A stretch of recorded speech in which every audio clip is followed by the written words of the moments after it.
Saudara yang terkasih di dalam Kristus, marilah ibadah Minggu pada saat ini bersamaan dengan pembukaan bulan keluarga.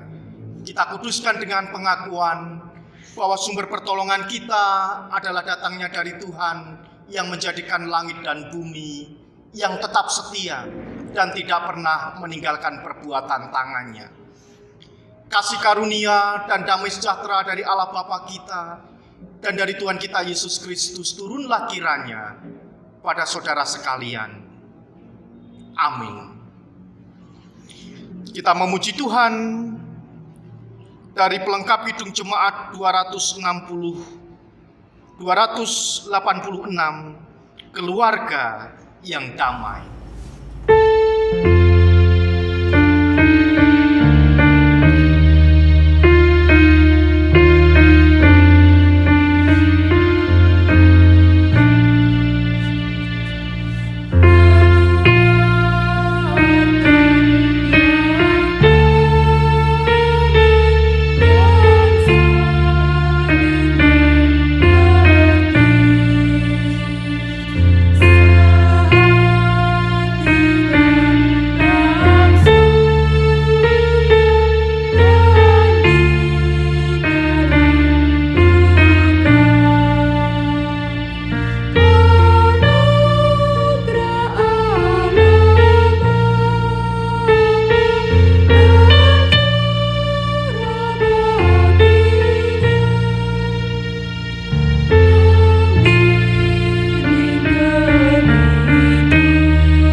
Saudara yang terkasih di dalam Kristus, kasih Tuhan begitu nyata di dalam kehidupan kita seperti sabdanya di dalam Injil Markus pasal 12 ayat 29 sampai 31. Jawab Yesus, hukum yang terutama ialah, dengarlah hai orang Israel, Tuhan Allah kita Tuhan itu esa. Kasihilah Tuhan Allahmu dengan segenap hatimu dan dengan segenap jiwamu dan dengan segenap akal budimu, dan dengan segenap kekuatanmu. Dan hukum yang kedua ialah, kasihilah sesamamu manusia seperti dirimu sendiri. Tidak ada hukum lain yang lebih utama daripada kedua hukum ini. Marilah kita merefleksikan sabda dari Tuhan. Begitu besar kasih Tuhan kepada kita. Dan Tuhan mengingatkan untuk kita juga mengasihi sesama sebagai wujud kita mengasihi Tuhan Allah. Di dalam penyesalan dan pertobatan, mari bersama-sama kita memuji Tuhan dari pelengkap Kidung Jemaat 37, bila kurenung dosaku.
kepada setiap kita yang dengan kesungguhan hati menyesali dosa-dosanya di hadapan Tuhan, maka Tuhan yang penuh dengan rahmat pengampunan berkenan membesarkan kita dari segala pelanggaran dan dosa kita.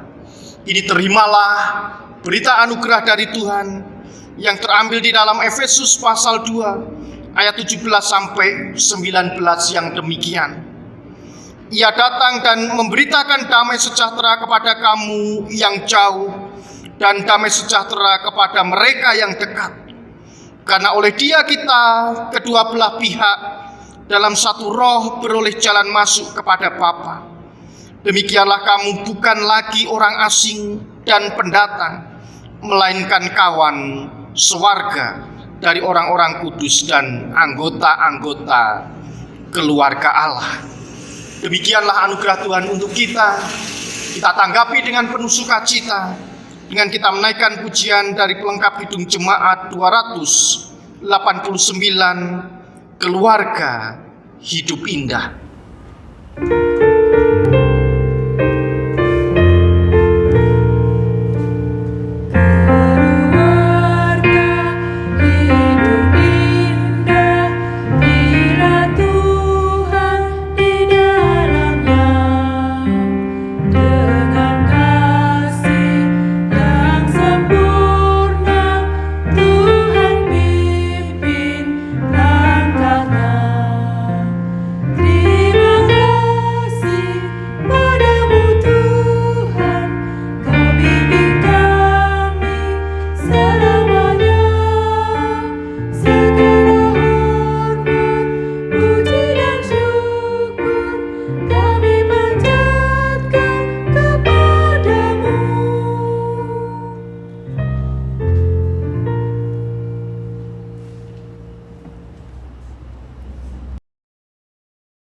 Saudara yang terkasih di dalam Kristus, sebagaimana telah diwartakan di dalam warta gereja, dalam kebaktian ini kita akan menerima sakramen perjamuan sebagai sarana untuk memelihara iman kita.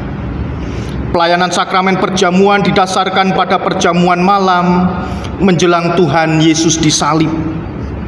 Dalam perjamuan itu Tuhan Yesus mengambil roti, memecah-mecahkannya dan memberikannya kepada para murid, dan Ia berkata, "Inilah tubuhku yang diserahkan bagi kamu. Perbuatlah ini menjadi peringatan akan aku." Demikian juga dilakukannya dengan cawan sesudah makan, dan Ia berkata, "Cawan ini adalah perjanjian baru oleh darahku yang ditumpahkan bagi kamu." Jemaat Tuhan yang terkasih, sebagai sarana untuk memelihara iman, sakramen perjamuan mengandung maksud yang demikian. 1. Roti dan anggur sebagai lambang tubuh dan darah Tuhan Yesus menunjuk dan mengingatkan bahwa penyaliban dan kematian Tuhan Yesus adalah dasar penyelamatan bagi manusia. Sakramen perjamuan menunjuk dan mengingatkan bahwa orang-orang percaya merupakan keluarga Allah. Sakramen perjamuan menunjuk dan mengingatkan keperjamuan yang sempurna di surga sebagai kesempurnaan keselamatan. Dan yang terakhir, sakramen perjamuan menunjuk dan mengingatkan pemberitaan tentang kematian Tuhan Yesus sampai Ia datang. Oleh sebab itu, sebelum kita menerima sakramen perjamuan ini, marilah sekali lagi kita menguji diri dengan bertanya kepada diri kita masing-masing sebagai berikut. Apakah kita sungguh-sungguh menyadari dan mengakui bahwa kita berada dalam kondisi tidak selamat karena dosa, dan dengan kekuatan serta usaha sendiri tidak mampu melepaskan diri dari kondisi tersebut, sehingga membutuhkan juru selamat yang berkuasa melepaskannya? Apakah kita sungguh-sungguh bertobat dan menyerahkan diri dengan penuh keyakinan kepada Allah yang menyelamatkan manusia melalui kematian dan kebangkitan Tuhan Yesus? Dan apakah kita sungguh-sungguh bertekad menyerahkan diri untuk hidup sesuai dengan firman-Nya? Apakah kita sungguh-sungguh bertekad senantiasa menjalani hidup penuh syukur atas anugerah penyelamatan Allah? Selaku hamba Tuhan, saya menegaskan bahwa sakramen perjamuan disediakan bagi orang yang menyerahkan diri kepada Tuhan Yesus dengan menyesali dosanya, serta memohon pertolongan Tuhan supaya dapat melaksanakan semua perintah Allah. Oleh sebab itu, sebelum kita bersama-sama menerima sakramen perjamuan, kita berdoa. Ya Tuhan, Sang Sumber kehidupan, kiranya Tuhan berkenan memakai sakramen perjamuan ini menjadi sarana untuk memelihara iman kami, sehingga kami senantiasa yakin akan keselamatan yang Tuhan anugerahkan kepada kami dalam Yesus Kristus, serta senantiasa memiliki pengharapan akan perjamuan yang sempurna, yaitu perjamuan di surga sebagai kesempurnaan keselamatan kami. Di dalam Kristus kami berdoa. Amin. Saudara yang terkasih di dalam Kristus, roti dan anggur yang ada di dalam meja perjamuan ini adalah lambang tubuh dan juga darah Tuhan kita Yesus Kristus. Sebelum kita menerima roti dan anggur di dalam sakramen perjamuan ini, marilah kita hening sejenak untuk mengingat Tuhan Yesus di dalam kemuliaannya, di dalam kerajaan surga, dan memastikan bahwa kehidupan iman kita senantiasa dipelihara dan disegarkannya seperti roti dan anggur yang dapat menyegarkan tubuh kita.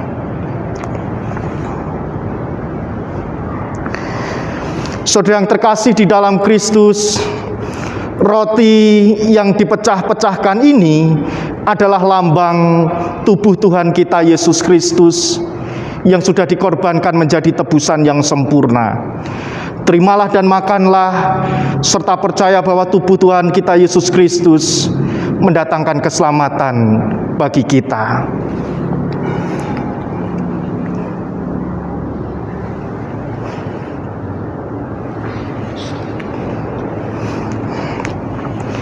Mari kita makan bersama.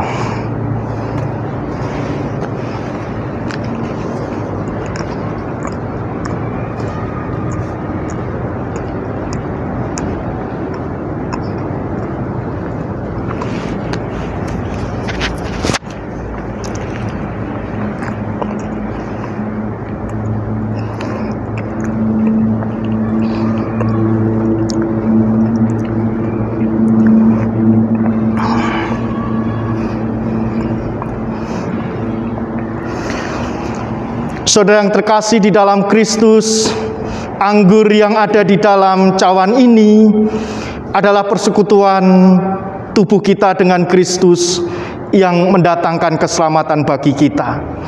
Terimalah dan minumlah, serta percaya bahwa darah Tuhan kita Yesus Kristus yang telah dikorbankan mendatangkan keselamatan bagi kita.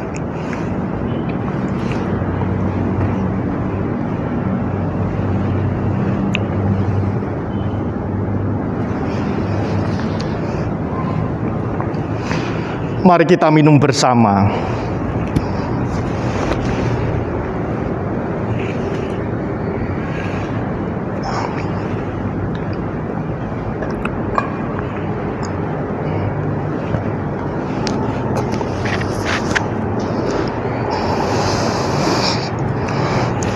Jemaat Tuhan yang dikasihi, marilah kita bersyukur dan memuliakan Tuhan yang telah memperkenankan kita menerima sakramen perjamuan sekarang ini, serta masing-masing mengucap di dalam hati kita yang demikian. Pujilah Tuhan hai jiwaku, pujilah namanya yang kudus hai segenap batinku. Pujilah Tuhan hai jiwaku, dan janganlah lupakan segala kebaikannya. Dia yang mengampuni segala kesalahanmu, yang menyembuhkan segala penyakitmu. Dia yang menebus hidupmu dari lubang kubur, yang memahkotai engkau dengan kasih setia dan rahmat, Dia yang memuaskan hasratmu dengan kebaikan, sehingga masa mudamu menjadi baru seperti pada burung raja wali. Tuhan adalah penyayang dan pengasih, panjang sabar dan berlimpah kasih setia. Tidak selalu Ia menuntut, dan tidak untuk selama-lamanya Ia mendendam. Tidak dilakukannya kepada kita setimpal dengan dosa kita, dan tidak dibalasnya kepada kita setimpal dengan kesalahan kita. Tetapi setinggi langit di atas bumi, demikian besarnya kasih setianya atas orang-orang yang takut akan Dia. Sejauh timur dari barat, demikian dijauhkannya daripada kita pelanggaran kita. Seperti Bapa sayang kepada anak-anaknya, demikian Tuhan sayang kepada orang-orang yang takut akan Dia. Oleh karena itu, aku senantiasa akan memberitakan kemuliaan Tuhan sekarang ini sampai selama-lamanya. Amin.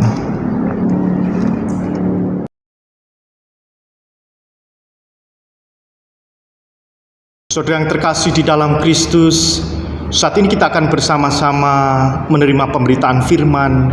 Sebelumnya mari kita bersatu di dalam doa. Kami bersyukur ya Allah untuk kehidupan yang Kau berikan kepada kami. Jika pagi hari ini Tuhan mengingatkan kami untuk kami belajar akan firman Tuhan, oleh sebab itu ya Allah, bersabdalah karena kami siap untuk mendengarkan. Di dalam Kristus Sang Sumber Sabda yang hidup, kami berdoa. Amin. Firman Tuhan pada pagi hari ini terambil di dalam surat Paulus kepada jemaat di Efesus. Efesus pasal 2 ayat 11 sampai 22 yang demikian. Karena itu ingatlah bahwa dahulu kamu sebagai orang-orang bukan Yahudi menurut daging, yang disebut orang-orang tak bersunat oleh mereka yang menamakan dirinya sunat, yaitu sunat lahiriah yang dikerjakan oleh tangan manusia. Bahwa waktu itu kamu tanpa Kristus, tidak termasuk kewargaan Israel, dan tidak mendapat bagian dalam ketentuan-ketentuan yang dijanjikan tanpa pengharapan dan tanpa Allah di dalam dunia. Tetapi sekarang di dalam Kristus Yesus, kamu yang dahulu jauh sudah menjadi dekat oleh darah Kristus.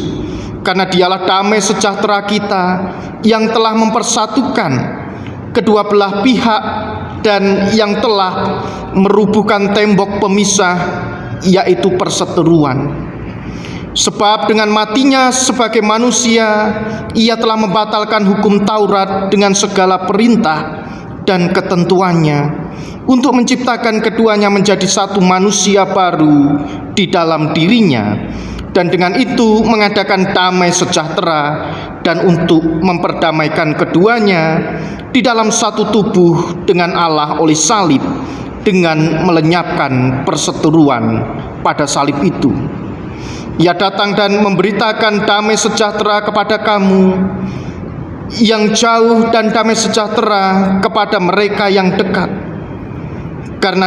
Karena oleh Dia kita kedua belah pihak dalam satu roh beroleh jalan masuk kepada Bapa. Demikianlah kamu bukan lagi orang asing dan pendatang, melainkan kawan sewarga dari orang-orang kudus dan anggota keluarga Allah, yang dibangun di atas dasar para rasul dan para nabi, dengan Kristus Yesus sebagai batu penjuru.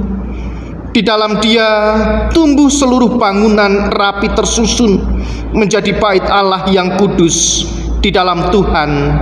Di dalam Dia kamu juga turut dibangunkan menjadi tempat kediaman Allah di dalam Roh. Demikianlah sabda Tuhan.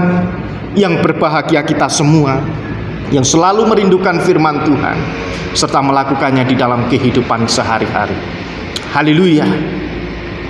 Ibu, bapak, dan saudara yang terkasih di dalam Kristus, pagi hari ini kita akan memulai di bulan keluarga, dan diawali dengan kita sudah menerima sakramen perjamuan sebagai sarana pemelihara iman kita. Firman Tuhan pada pagi hari ini mengingatkan bahwa Rasul Paulus memberikan pesan kepada jemaat Efesus tentang identitas mereka sebagai orang-orang bukan Yahudi yang semula hidup tanpa pengharapan dan bahkan jauh dari anugerah keselamatan yang diberikan Allah. Oleh orang-orang Yahudi, mereka dianggap sebagai orang-orang yang sangat jauh dari Allah dan jauh pula dari keselamatan yang sudah dijanjikan Allah kepada semua ciptaan. Namun setelah mereka mengenal Kristus, identitas mereka akhirnya diperbaharui. Mereka yang semula dipandang jauh dari Allah dan karena keselamatan dari Allah, kini mereka sudah menjadi dekat. Kristus telah mempersatukan semua orang yang percaya kepadanya, baik mereka yang semula dipandang dekat maupun mereka yang semula dipandang jauh. Oleh sebab itu, orang-orang bukan Yahudi yang dianggap sangat jauh dari keselamatan, identitas mereka saat ini diperbaharui oleh anugerah Allah. Kedua belah pihak yang telah dipersatukan di dalam Kristus itu menjadi sebuah keluarga besar, yaitu umat Tuhan sendiri. Oleh sebab itu tidak ada lagi yang menjadi orang asing atau pendatang di antara mereka sebagai keluarga. Sebab kini masing-masing adalah anggota keluarga Allah. Inilah yang dipesankan Rasul Paulus kepada jemaat di Efesus, agar mereka tidak memisahkan antara Yahudi dan bukan Yahudi, antara orang yang menerima keselamatan dan orang yang jauh dari keselamatan. Ketika mereka sudah menerima Kristus, Yahudi dan non-Yahudi adalah sama-sama menerima anugerah keselamatan dari Allah. Oleh sebab itu, pemahaman akan keselamatan itu diberikan kepada setiap orang, khususnya melalui Rasul Paulus kepada jemaat yang ada di Efesus. Ibu bapak dan saudara yang terkasih di dalam Kristus, pada ayat 11 sampai ayat 22 ini mengingatkan kita tentang beberapa hal. Yang pertama, kesatuan keluarga Allah itu terjadi melalui Kristus. Hanya melalui Kristus saja kesatuan keluarga itu bisa dibentuk. Melalui pengorbanan Kristus di salib, Allah merengkuh dan memanggil setiap orang dalam anugerah yang ilahi. Sunat lahiriah yang sebelumnya menjadi satu syarat yang penting dan bahkan menjadi syarat yang utama yang menandakan identitas umat Tuhan, kini menjadi tidak utama lagi, sebab tembok pemisah antara orang Yahudi dan bukan orang Yahudi telah dirobohkan melalui pengorbanan Kristus sendiri. Oleh sebab itu, rengkuhan kasih Allah melalui Kristus itu membangun persatuan. Rengkuhan kasih Allah melalui Kristus menolong umat untuk bersatu di dalam kehidupan berjemaat dan juga berkeluarga. Dan yang kedua, umat yang telah diperdamaikan itu disebut manusia baru. Kalau sesuatu yang baru, berarti itu sangat menyenangkan. Sesuatu yang baru berarti menakjubkan. Sesuatu yang baru berarti itu indah dan juga membahagiakan. Dan sesuatu yang baru tentunya pasti akan diinginkan atau diidamkan oleh semua orang. Baru dalam hal ini dikaitkan dengan penghayatan umat akan siapa atau apa yang diimaninya, yaitu Yesus Kristus yang membebaskan, bukan lagi Taurat yang mengkungkung. Manusia baru berarti tidak dikungkung oleh peraturan Taurat, tetapi manusia baru adalah manusia yang mengimani bahwa Kristus itu adalah Tuhan dan Juru Selamat yang membebaskan dan merobohkan tembok pemisah di antara manusia yang satu dengan manusia yang lain. Oleh sebab itu, ibu bapak dan saudara yang terkasih di dalam Kristus, tujuan menjadi manusia baru agar di dalam kehidupannya itu menyenangkan, agar di dalam kehidupannya itu dilihat mengesankan. Menjadi manusia baru itu bisa menjadi teladan bagi sesamanya. Dan yang ketiga, yang terakhir, umat dibangun dengan Kristus sebagai batu penjuru. Batu penjuru adalah sebuah batu besar dan kokoh yang ditempatkan pada sudut utama suatu bangunan. Letak batu ini menjadi acuan bagi pengukuran bagian-bagian lain dari bangunan tersebut. Oleh sebab itu, batu penjuru juga menghubungkan bagian ujung tembok yang satu dengan tembok yang di sebelahnya. Itulah sebabnya di ayat 20 dikatakan bahwa Yesuslah batu penjuru bagi bangunan anggota keluarga Allah. Artinya, melalui dialah puncak karya keselamatan Allah bagi dunia itu bisa terjadi. Ia menghubungkan mereka yang dahulu dianggap dekat dan jauh, sekalipun ada peran para rasul dan nabi. Namun Yesus menjadi pusat dari seluruh karya keselamatan itu. Demikian juga bagi kehidupan kita saat ini. Kita harus menempatkan Kristus sebagai batu penjuru. Berarti kita siap melanjutkan membangun kehidupan yang berpusat pada Tuhan Yesus. Pada bagian yang ketiga ini, keluarga dibangun di dalam Kristus. Kristus yang mendamaikan. Kalau Kristus menjadi batu penjuru, menjadi penyambung, menjadi pendamai, maka di dalam kehidupan kita, di dalam kehidupan keluarga kita pun harus tetap mengandalkan Kristus untuk membangun sebuah keluarga yang harmonis dan bahagia. Ketika poin ini menekankan di atas segala kepentingan pribadi, hal ini menunjukkan inisiatif Allah untuk menyatukan Bapak, Ibu, dan saudara yang terkasih di dalam Kristus. Sesuai dengan tema pada minggu ini, kita keluarga Allah. Kita semua telah diterima oleh Allah dengan setiap keunikan kita masing-masing dan dipersatukan dengan sesama yang berbeda dengan kita. Dalam lingkup keluarga, Kristus menjadi pusat kehidupan kita. Kita di mana setiap karya kita mestinya tertuju pada tekad untuk memuliakan Tuhan. Oleh sebab itu, komunikasi antara suami dengan istri, orang tua dengan anak maupun antar saudara mestinya harus didasari dengan kesediaan untuk saling menerima, bukan sebagai aku dan kamu atau mereka, melainkan sebagai bagian dari kita. Demikian juga di dalam lingkup yang lebih besar sebagai keluarga umat Tuhan. Kita pun adalah sesama anggota keluarga Allah. Dan mulai hari ini diingatkan kembali untuk kita boleh mengerjakan bagian-bagian kita, agar keselamatan yang sudah diberikan Tuhan itu benar-benar nyata dan menjadi berkat di dalam kehidupan ini.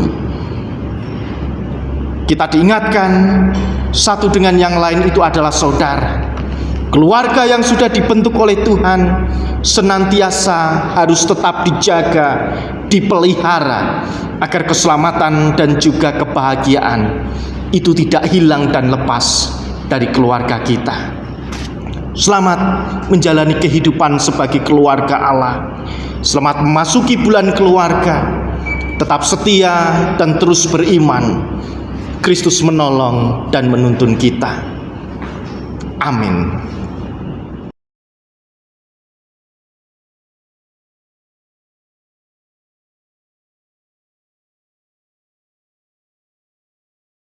Saudara yang terkasih di dalam Kristus, saat ini kita patut mengucap syukur di dalam kehidupan karena berkat dan rahmat Tuhan yang selalu baru di dalam kehidupan kita.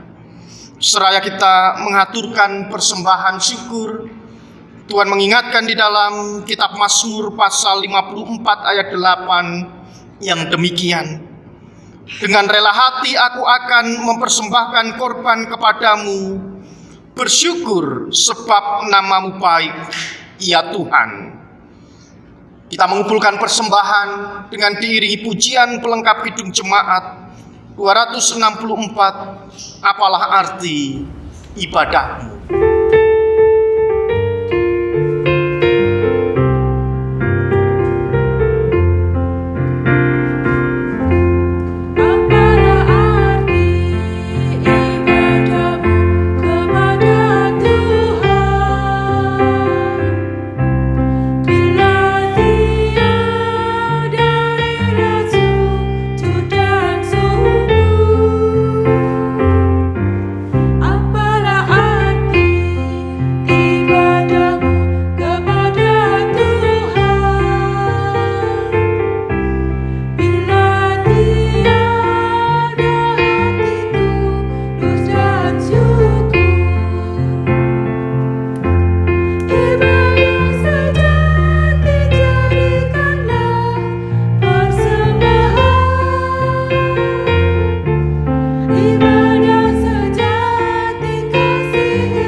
Saudara yang terkasih di dalam Kristus, bersama umat percaya, mari bersama-sama kita memperbaharui pengakuan iman kita dengan bersama-sama kita mengikrarkan pengakuan iman rasuli yang demikian. Aku percaya kepada Allah Bapa yang Maha Kuasa, Khalik langit dan bumi, dan kepada Yesus Kristus anaknya yang tunggal Tuhan kita, yang dikandung daripada Roh Kudus, lahir dari anak darah Maria, yang menderita sengsara di bawah pemerintahan Pontius Pilatus, disalibkan, mati dan dikuburkan, turun ke dalam kerajaan maut. Pada hari yang ketiga bangkit pula dari antara orang mati, naik ke surga, duduk di sebelah kanan Allah Bapa yang Maha Kuasa. Dan dari sana Ia akan datang untuk menghakimi orang yang hidup dan yang mati. Aku percaya kepada Roh Kudus, gereja yang kudus dan am, persekutuan orang kudus, pengampunan dosa, kebangkitan daging dan hidup yang kekal. Saudara yang terkasih di dalam Kristus, pulanglah di dalam damai sejahtera Allah, tetap bersyukur dan terimalah karunia Tuhan untuk menjadi saksinya. Kini arahkanlah hatimu kepada Tuhan dan terimalah berkat-Nya. Tuhan memberkati engkau dan melindungi engkau. Tuhan menyinari engkau dengan wajah-Nya dan memberi engkau kasih karunia. Tuhan menghadapkan wajah-Nya kepadamu dan memberi engkau damai sejahtera saat ini sampai selama-lamanya. Amin. Pelengkap Kidung Jemaat 188. Lihatlah, aku berdiri.